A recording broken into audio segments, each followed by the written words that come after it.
Hey friends, it's Kip Icon, and welcome back to Kip Plays Kentucky Route Zero. We're about to play a scene called Where the Strangers Come From. And this is going to be quite the doozy of an episode. We are not only going to find out just who the strangers are, what the strangers look like, but we're going to find out so much more than just simply,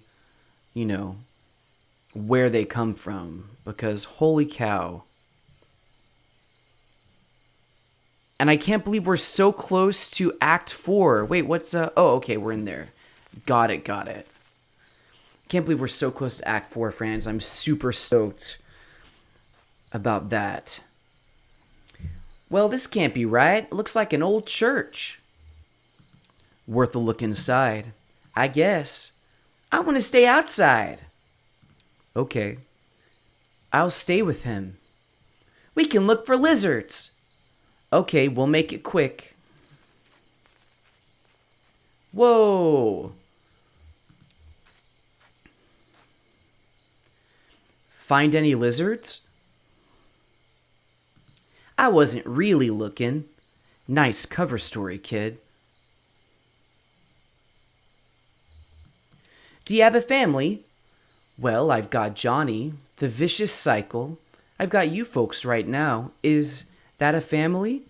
Yeah, I'd say it is, Junebug. Let's call it what it is. Junebug and the people she surrounds herself with. See, it means something. It makes a claim. It's specific. I want to be specific. I think you are. It's the middle of the night, and here you are in a graveyard. Any other kid your age would be in bed. You've just got to make choices and own them.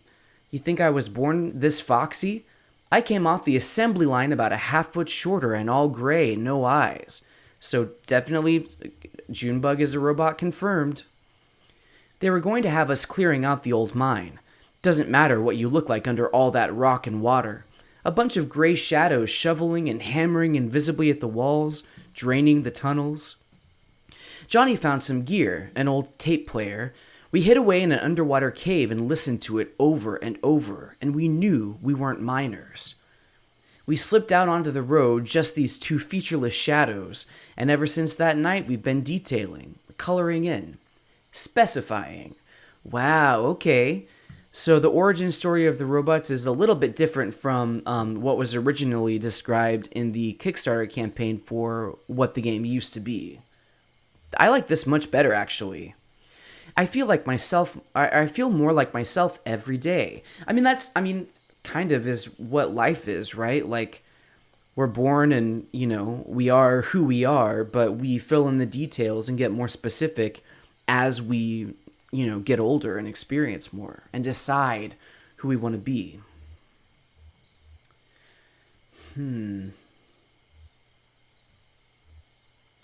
I feel less like myself without my folks. Sure, some people are born into a family. Nothing wrong with that. Oh, we didn't get to look at the headstones, but it's actually fine because the headstones are all just Kickstarter backers anyway. Not to discount people who funded this game because thank you very much, but I think it's just a bunch of names and epitaphs. There you are. What did you find in there? It wasn't... Hey, what's going on? You look flushed, old man. It doesn't matter. Right, okay. We got what we needed. Oh, that was Shannon. Right, okay, we got what we need. Let's go. Oh. Oh, I thought we were gonna go. Well, a little bit of a detour here, friends. I forget how they tell this story here. The chronology is a little... Well, we'll find out.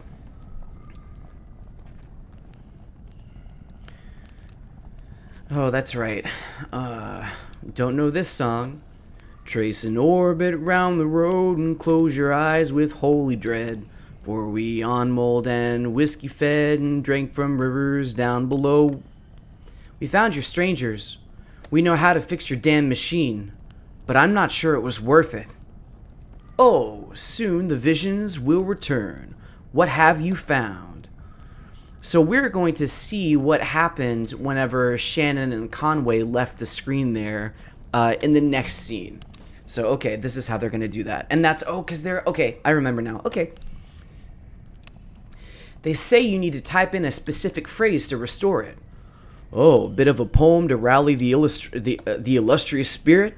Of course. Well then, type away. By all means, do not hesitate. Type away. Let's check in with Amy, shall we? A woman in a tattered cardigan looks furtively at the other people around the fire. And Andrew? A man wearing large glasses inspects the ceiling. Well, I think we need to head over to XANADU.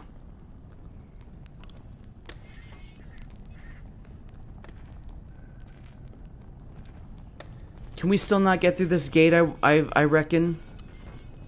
A massive gate constructed out of scavenged materials blocks passage down the far side of the spire. Oh, Roberta.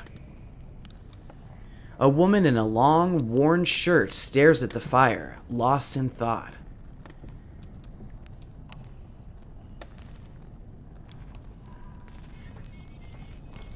Yeah, for some strange reason, I remember this act much less than I remember the first two. Well, we're gonna make XANADU work, friends. Okay, we're supposed to type dome in air. Weird. Just following instructions. Here we go. Dome in air it is.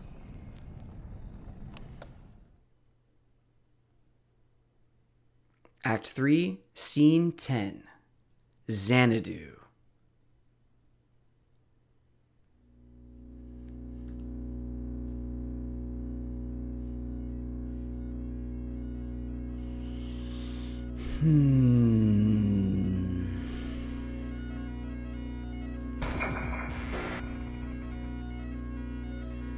XANADU.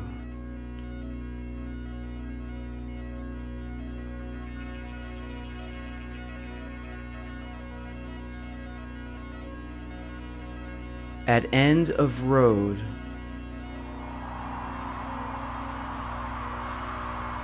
Oh yeah, this is much clearer now, isn't it?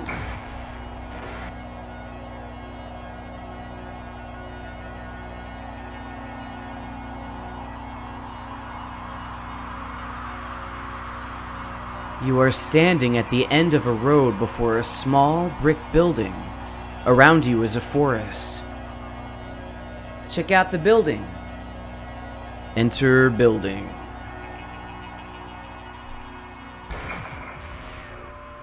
Inside building.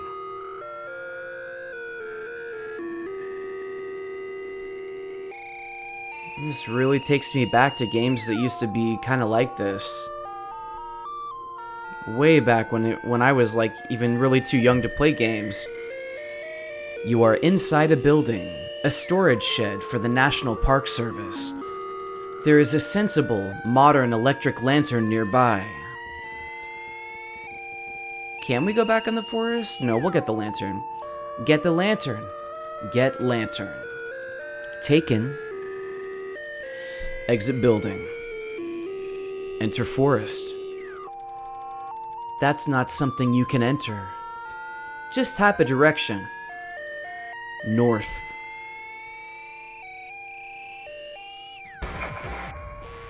In forest.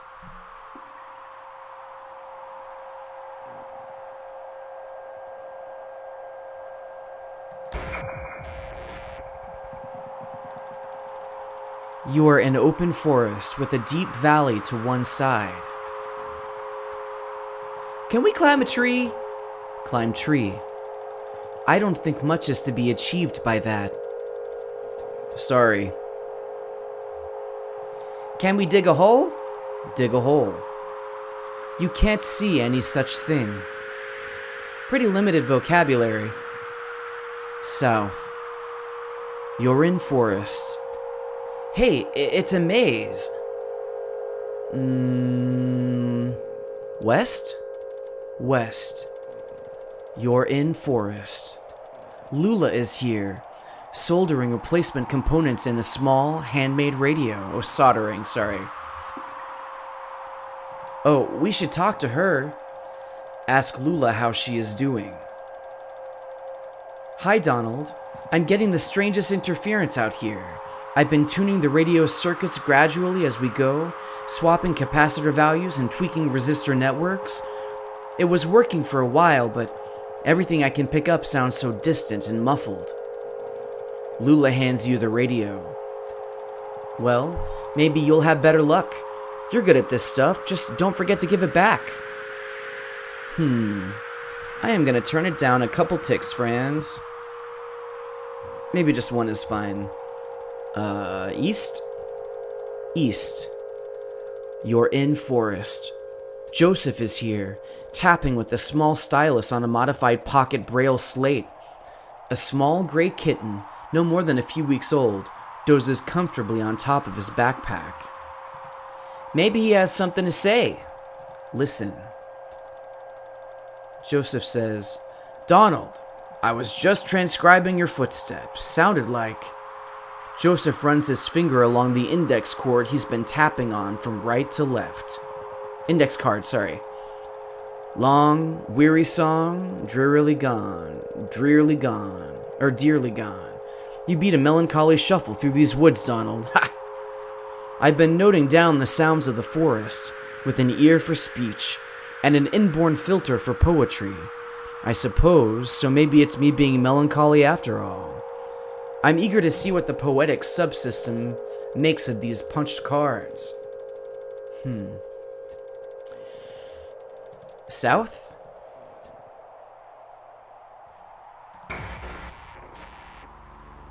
At edge of hole.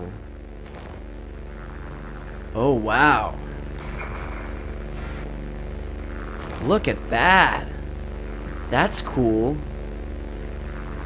You are at the edge of a massive hole. The dirt gives way to rock as the ground sinks into darkness. The computer tied to your upper back slickens with sweat in the afternoon sun. The rope slung around your shoulder has slipped under the strap of your backpack, digging uncomfortably against your collarbone.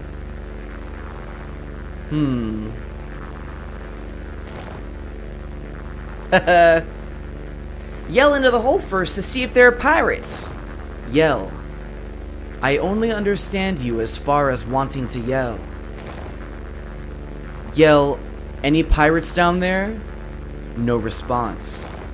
Sorry, kid, you're batting 0 today. I love how the word 0 is kind of still moving like the font for whenever they're talking about the highway. At least we know there's no pirates. Yeah, we'll go into the hole. Oops, I didn't mean to do that.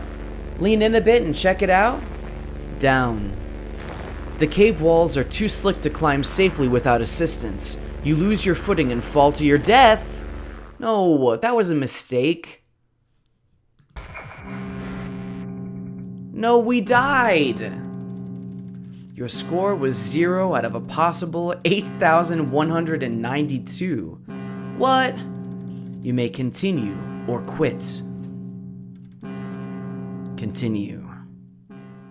Is it going to start us over or... Oh no, we're at the edge of the hole still. Try using the rope to climb down safely. Tie rope to tree. The rope is tied snugly to a tree trunk. Down. Your feet slip a few times on the slimy rock, but you remain stable. Lula and Joseph descend carefully after you.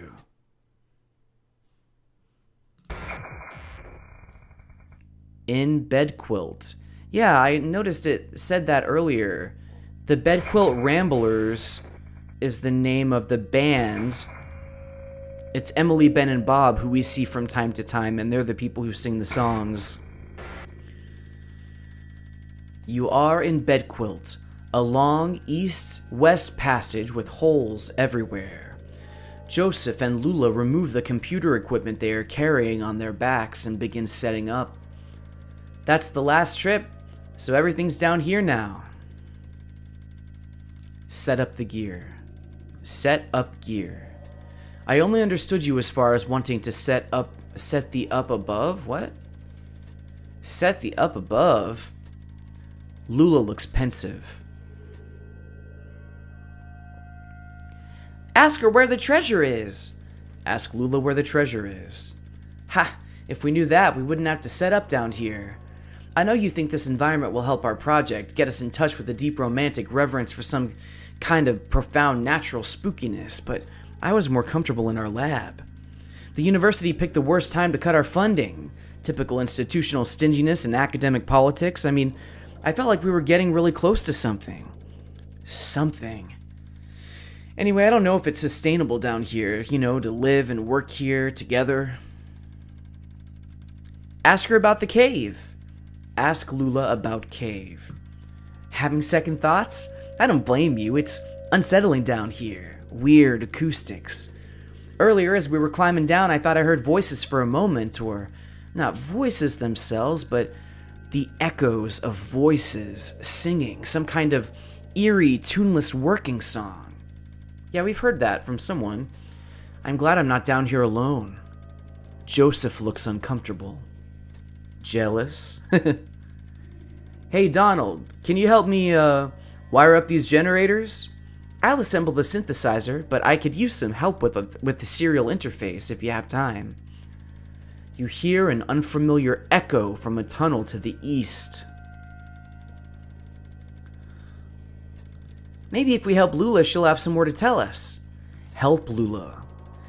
Thanks, Donald. I can never remember which color lead goes to which pin, and which color lead goes to which pin. Lula begins unpacking a box of wires and terminals. Do you think there are paintings down here? Cave paintings, I mean. Maybe some old pottery shards from when the world was young and early men and women huddled in these caves to... Do you know, I think cultural fossils are the saddest fossils. Sadder than animal remains, I mean. It's interesting, this question of, I wonder if there are cave paintings down here. I like that. We might come across a petrified mollusk or a partial dinosaur footprint, and we say... There was a point of contact here where a body touched the earth, and maybe there's a little bit of evidential garbage, but the life who owned that body never cared and has moved on anyway. And that's the end of it. But suppose I shine my lantern on one of these walls and I see a crude painting, thousands of years old, 2 men and a woman, charcoal and blood on rock. Someone put that there to keep something on the rock after she passed. A hope, a relationship, or a moment. A worry, maybe. A regret? She made a painting to keep something alive for her, but like that dead mollusk and that itinerant dinosaur, she had to move on. Whatever it was is gone, and now we're looking at this painting, this dangling copy with no original. You are interrupted by the ominous echo of a grating, scraping sound from the east, louder than before. What the hell was that? Let's check it out. Ooh, this is spoopy. In tunnels. Ooh. Well, this is rad. I'm liking this. You rush down the tunnel with Joseph and Lula close behind. That got kind of intense back there. I hope they've moved on by now. The tunnel narrows and soon you find yourself crawling on your hands and knees. Navigating the tunnel gradually becomes more awkward as smooth rock gives way to jagged, crystalline surfaces. Wow, that's a really cool image down there.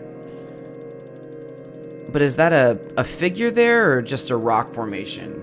Scratches and taps echo from the end of the tunnel, some short and piercing, some slower and groaning as if dampened by water. The tunnel opens into a large room. In Crystal Room. Oh. Well, those are certainly figures, aren't they? Kind of reminiscent of The figure from the end of the entertainment, right? Which you friends let me know I think is Doolittle, the one who wrote the play. You are in a large, irregular chamber. The walls, floor, and ceiling are covered with crystalline projections. Strangers are here, scraping black mold from the crystals. They look up when you enter. One of them seems about to speak. Finally! Let's listen to what he says. The stranger reaches for a box he's carrying and presses a plastic button. The box whirs to life, and a crackly voice blurts something unintelligible, then slows to a deep gurgle. He looks at his companions momentarily in confused disappointment. Then he returns his awful gaze to you. Joseph flees through a tunnel to the north. Lula flees through a tunnel to the northeast. Follow Lula. Run north. Lula's headlamp scans across the northern passage as you run. Soft shadows loom perplexingly from floor to ceiling. You feel around to distinguish shadows from crystals, but eventually find yourselves cornered. You've hit a dead end. Who are they? Comfort her. Comfort Lula. You reassure Lula that the strangers are harmless. Are you sure? Maybe you're right. It sounds like they've gone back to work. Alright, let's try to pass them quickly now. Don't make eye contact, then we'll find our way back to the equipment. I wonder if that was like a translator box that hadn't worked correctly for them. You're in Bedquilt, a long east-west passage with holes everywhere. Lula is here, panting for breath. Did they follow us? Where's Joseph? Search for him. Search. I only understood you as far as wanting to search. We have to be more specific. Down one of the tunnels? Search tunnel. You select a tunnel at random. Your lantern illuminates several sets of footprints on the moldy cave floor, but they are impossible to identify. With the equipment? Search equipment. The various computer and audio equipment cast angular shadows into the tunnels as you scan slowly across the pile. Nothing. Joseph climbs down from the rope still tied above. That damn sound! Those damn voices! I don't even know what direction I was running. I wove through that network of tunnels. I ran my hand along the wall, always turning left, but every turn and every rock felt the same. For all I knew, I was running in circles. Finally, I ended up here. And I hid. I panicked. I heard you talking, but I didn't think I could trust my senses. Oh, that's right, because he's blind. But listen, there's one thing I have to tell you. While I was out there lost in the tunnels and caves, I came across the Zero, and I had no idea. It's like a real place. They pick up garbage, they deliver mail, they go to work and to church, but it has an awful kind of emptiness. Wandering through, I heard horrible echoes. Weird images got burned in my mind's eye. A television, a scarecrow, a crystal, a feather, a sandwich, a CRT monitor, a bottle, an anchor. Lula looks down at her feet. What's up with Lula? Ask Lula what is up. Oh, really? It understood that? Nothing. Just, Joseph, you sound disturbed. Lula, you've heard the same damn stories I have. It doesn't matter now, damn it. I'm leaving. To hell with all of it. Getting back on track, we're so close. Divert Joseph's attention. You shout something at Joseph about the project you're working on together. You'll die in these damn cold caves. What about those men? You know they'll come back. Tell him we can hide from the strangers. Suggest finding a hiding place. You shout something at Joseph about going deeper into the caves. Did you hear their voices? They'll find you, but not me. I'm going back to the surface. Stop! Your stupid fight is ringing through the whole damn cave. Joseph is right, we can't stay here. I'm leaving too, but I'm not going back to the surface. I'm taking my station wagon and I'm heading down to the zero. I think we need her to stay. Ask Lula to stay. You plead with Lula about your continued collaboration. I'll send you this tape when I'm done recording. I'll put it in the mail, and then you can see what your damn machine does with it. Lula and Joseph have left. Uh-oh. So maybe that's why he's down there in the cave still? Maybe this is when their love triangle kind of split up. In tunnels. Abandoned by your collaborators, your confidants, your companions, the only two among your colleagues with whom you've ever trusted the gift of your friendship. Pretty thick. Sounds like Beardo had his heart broken. Yeah, I mean, really. This is, I mean, it's interesting, and it's, you know, certainly this is a lot of backstory and a lot of exposition, but certainly, yeah, he definitely had his heart broken. You wander the tunnels alone, dragging along the components of your unrealized masterpiece, combing the underground passages for a new site in which to realize your vision. Sounds like a genius. How do you mean? Vain. Vanity, ain't it the truth? My Aunt Remedios, before she got into the whole, ethnomusicography thing, she was a painter, mostly nudes in oil. She had this model, I'll never forget him. Big, classically physical guy, looked like he was about to storm Troy. He made everyone call him the Colonel. Weaver and I saw this guy naked a lot. You couldn't help it. He was always posing somewhere in the house, chasing the light from room to room while Aunt Remedios made a sketch of his profile or worked on the right mix of pigments for his abdomen. The Colonel had this magnificent hair, long, black hair that ran down just to the bottom of his shoulder blades. One evening, he was standing next to an open window in the back of the house. The sun was setting. Early spring, I think. It was kind of windy. Aunt Remedios was trying to get his hair right. She kept arranging it, like half in front, half behind, running over his shoulder and laying across his chest in this very specific way. But it itched him or something, and he'd do this weird indignant shuffle thing, or the wind from the open window would push it around, or he'd start and turn his neck when Weaver or I ran by, and everything would be tangled again. The final product was a swirl of black lines, billowing around the top of his neck. Weird thing is, I don't even remember his face now. Just that black swirl. Probably the best one she ever painted. Well, that was a great story, but also neither hither nor thither. Hollow the Mountain King. Oh, this is where he eventually finds himself.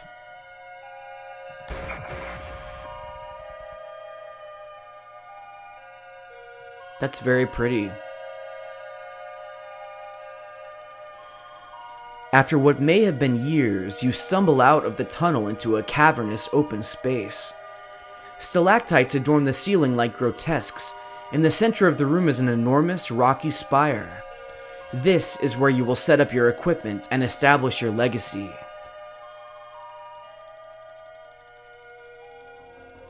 Oh, there's XANADU right there. It's weird to look into an illustration of the thing we've been looking into. Now is the time to continue your work. Research assistance, 0. Realism index, 37%. Romance index, 2%. Mold coverage, 0%. You may hire a new research assistant, assign assistance to a task, or sleep until tomorrow.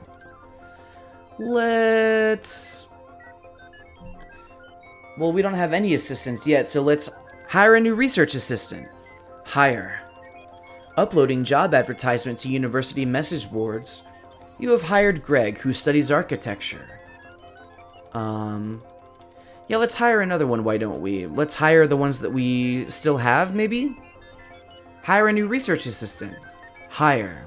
Uploading job advertisement to university message boards. No new applicants, try again later. Alright, well then let's go ahead and assign assistant to a task. Assign. You may assign research assistants to debugging, transcription, or speculation.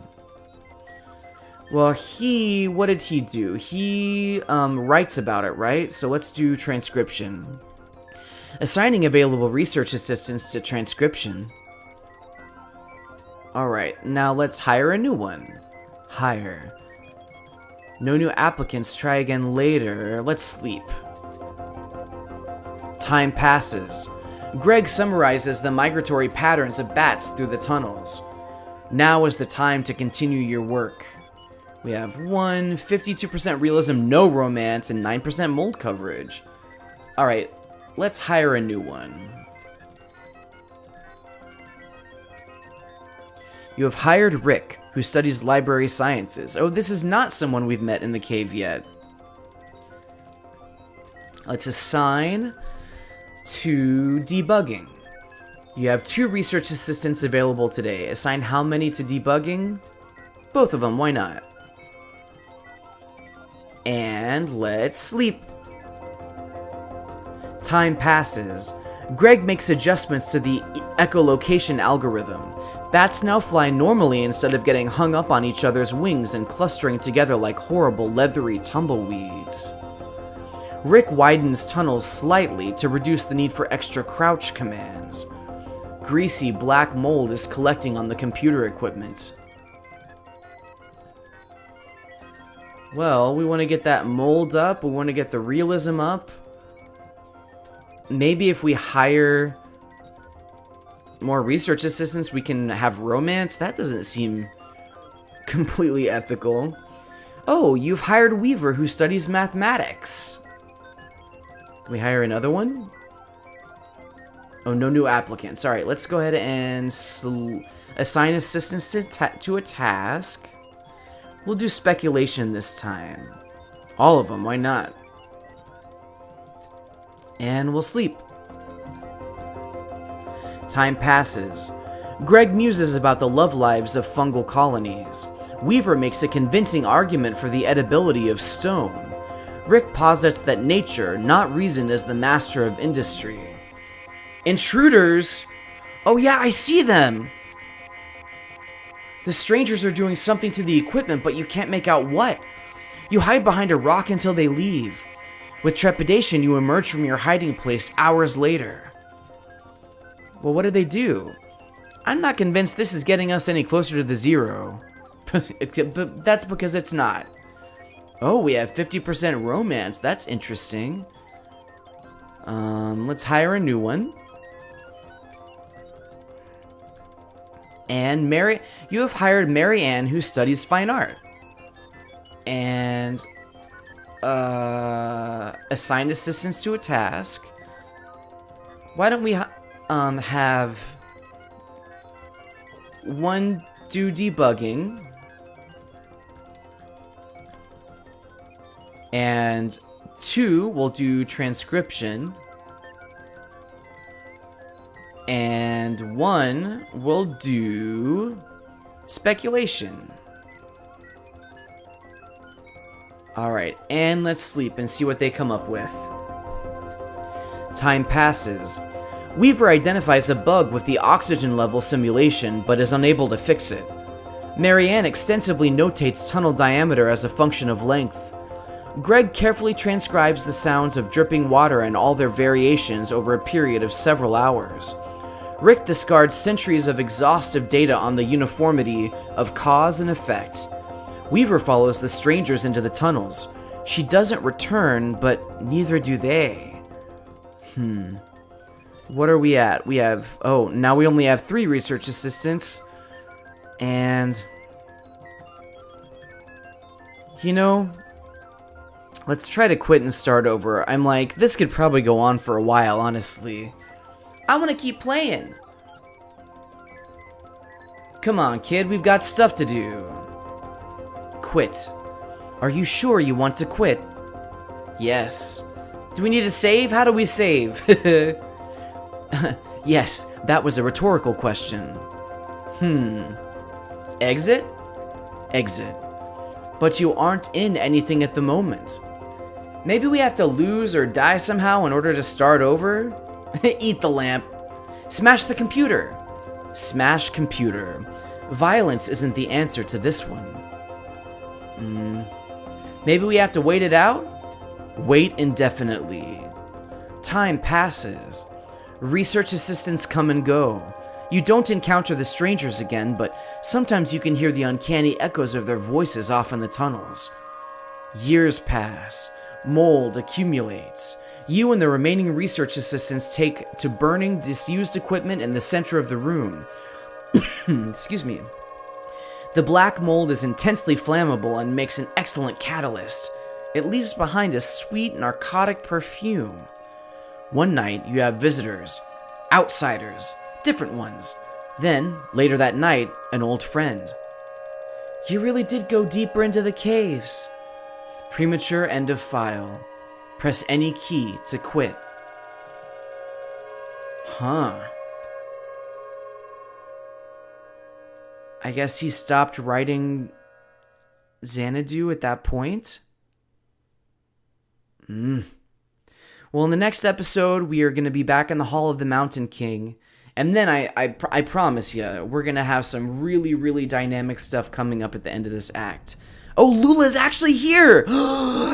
In the next episode, we'll talk to Lula friends. Okay, thanks for watching. I have been, and I will continue to be Kip Icon as long as you guys continue to follow your drams. Bye!